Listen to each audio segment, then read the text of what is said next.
Bueno, muchas gracias por estar nuevamente con nosotros, José Antonio Valdés Peña. Gracias. Es Estamos, muchas crítico gracias. cinematográfico, investigador, maestro, por supuesto, y muchas gracias por estar aquí con nosotros. Ayer habíamos dejado ese asunto pendiente. A ver, el cine nos está permitiendo, nos abre las puertas al conocimiento de un proceso tan sofisticado, o sea, en el detalle tan mínimo que se observa en la película de Cónclave, nos damos cuenta cómo el protocolo es tan estricto, que habla Total. finalmente de la Sí. falta de flexibilidad de una, en este caso de la religión católica, que no puede ceder en el más mínimo los detalles, porque las cosas tienen que ser como deben que ser. Ahora, el cine, ¿qué papel ha jugado para abrir la puerta a a los 1,400 creyentes que tiene teóricamente la religión católica?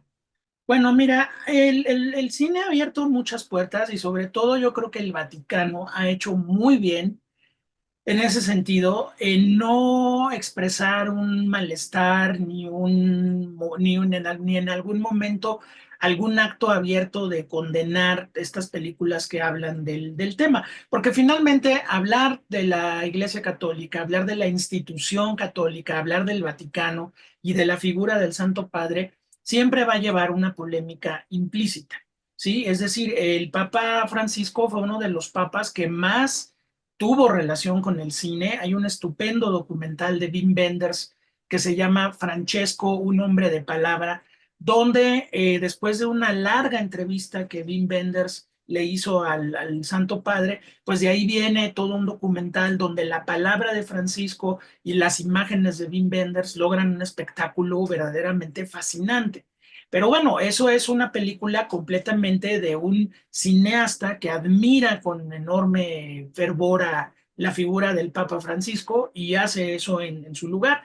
Pero bueno, ha habido otras películas que tocan algunos aspectos mucho más terribles del Vaticano. Por ejemplo, en el año 82 se estrena una película que se llama Monseñor, donde Frank Perry, el director Frank Perry, nos cuenta la historia de un sacerdote que poco tiempo después de la terminada la Segunda Guerra Mundial, el personaje va a cometer una enorme cantidad de crímenes de corrupción bancaria, económica, fiscal, e incluso seduce a una religiosa del Vaticano, ¿no? Entonces estamos hablando de una figura que tiene realmente una crisis moral encima y que la ejecuta y la lleva a cabo en detrimento de la institución católica.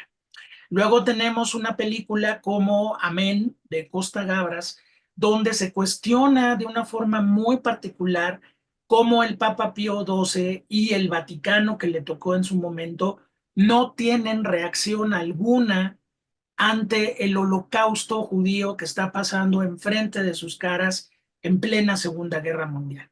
Costa Gabras reflexiona a través de personajes que se van cuestionando este asunto, de estos trenes que se van llenos de seres humanos en condiciones inhumanas y regresan vacíos, porque obviamente esas personas ya han sido deportadas a los campos de Ujú. exterminio o a los campos de concentración y la respuesta queda sin, vaya, la pregunta queda sin respuesta, Eduardo. Es decir, ¿qué pasó? ¿Por qué no hubo una reacción de la Iglesia Católica? ¿Había cuestiones de antisemitismo? ¿Había cuestiones de intereses creados? ¿Había qué? Eso es la gran pregunta que se hace Costa Gabras. Y desde luego, bueno, en un tono mucho, pero mucho más de ficción, tenemos la película El Padrino parte 3, donde Michael Corleone, que ya ha logrado legitimar a la familia Corleone y quitarle esta imagen de los mafiosos que tenían en la época de su padre, pues de pronto es condecorado por el Vaticano por sus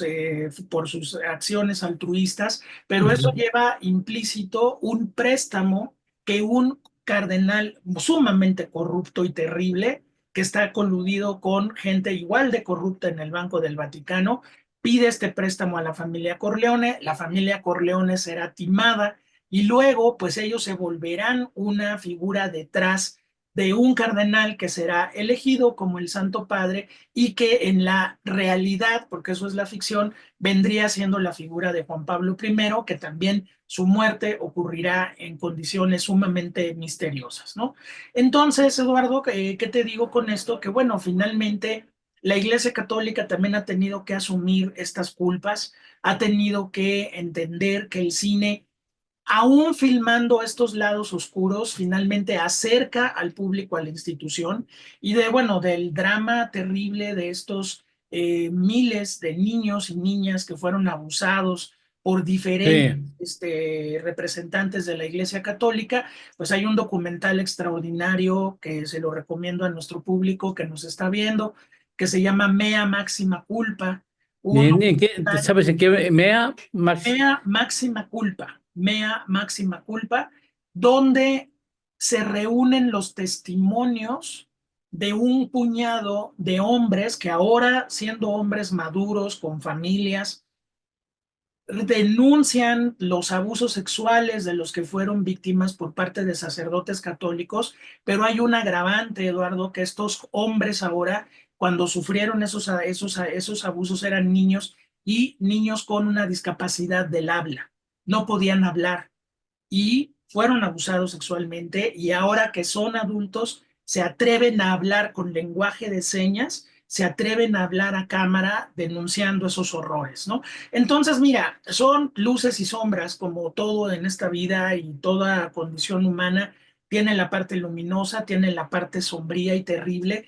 Y pues bueno, el Vaticano, yo te decía que a mí me parece que ha hecho muy bien no condenando estas denuncias, no levantando la voz, sino diciendo, ahí están y bueno, finalmente les damos entrada y pues bueno, como se hizo en algún momento, pues se castigó a estos personajes, pero el daño finalmente está hecho. Entonces, sí, Cónclave te presenta, como tú bien decías al principio de la conversación de hoy, ese ritual perfectamente Sí, establecido, casi medieval, que se lleva sí. a cabo la elección del Santo Padre, pero también, pues la iglesia también acepta y tiene que aceptar y lo ha hecho todos estos pecados que de muchas formas, pues muchos de sus miembros han cometido, porque finalmente son seres humanos y la condición humana es absolutamente falible, Eduardo.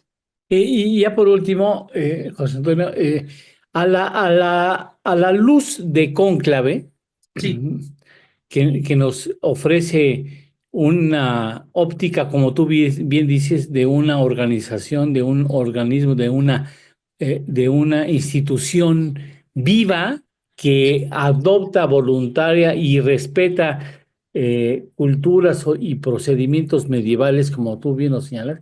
sí. A la luz de esa película, por ejemplo, digo, ya veo lo que ha de haber significado para la Iglesia Católica, por ejemplo, un Cristo superestrella. Ah, ¿Me claro, no, entiendes? bueno. O sea, ya cuando se ha interpretado a Cristo, me imagino que eso también ha de sacudir durísimo a la Iglesia Es otro Católica. rollo, ese es otro tema riquísimo, Eduardo. Y bueno, sí, fíjate que Jesucristo Superestrella en su momento fue una película cuestionada y señalada por el Vaticano por Uf, considerarla blasfema, insurrecta, totalmente insurrecta, para pero ellos. déjame decirte que años después, no muchos años después, a la película se le levantó el castigo y por una razón muy específica. Curiosamente, los jóvenes de los años 70 que vienen del Flower Power, del Peace and Love y de todo esto, encontraron en Jesucristo Superestrella una inspiración para seguir al cristianismo. Entonces, bueno, finalmente la Iglesia Católica ahí en ese momento tuvo que entender que una versión musical en tono de ópera rock de la vida de Cristo, en vez de ser blasfema, era una enorme oportunidad de atrapar a los jóvenes de los años 70, así como los 2000 quedan marcados en el papado del Papa Francisco como un papa que volvió a interesar a los jóvenes en la fe católica, pero a través de la tolerancia, a través del respeto a la diversidad, a través del interés y la preocupación por el medio ambiente y la ecología, que son pues tópicos, la inclusión, la diversidad, la ecología, que le pegan a la generación de llamada millennials o la propia generación Z, Eso es algo que tiene que ser específicamente especial en la elección del nuevo sumo pontífice, porque ya no puedes dar marcha atrás. Ya Sí. no puedes regresar a las misas en latín y a condenar la Mm, homosexualidad. Ya no se puede.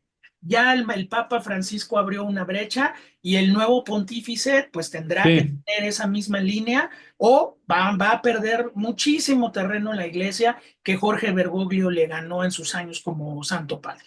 Bueno, cuánto te agradezco, José Antonio, que estés nuevamente con ustedes, hayas aceptado esta invitación a que platicáramos Gracias, Eduardo. de Es un este tema que gusto. me parece fundamental y que nos ayudes a entender lo que está pasando en el mundo y sobre todo cómo un arte tan importante para todos, la humanidad como el cine, se relaciona con asuntos trascendentes que Por supuesto. regularmente están en un rincón en la oscuridad para el gran público. Muchas gracias, te lo Gracias aprecio a mucho. ti, Eduardo. Muchísimas gracias. Espero Nos que vemos pronto nos pronto. volvamos a ver. Muchas Así gracias. sea. Muchas Gracias. gracias. Gracias, muy amable. Gracias. En torno al dinero. Con Eduardo Torreblanca Llanes.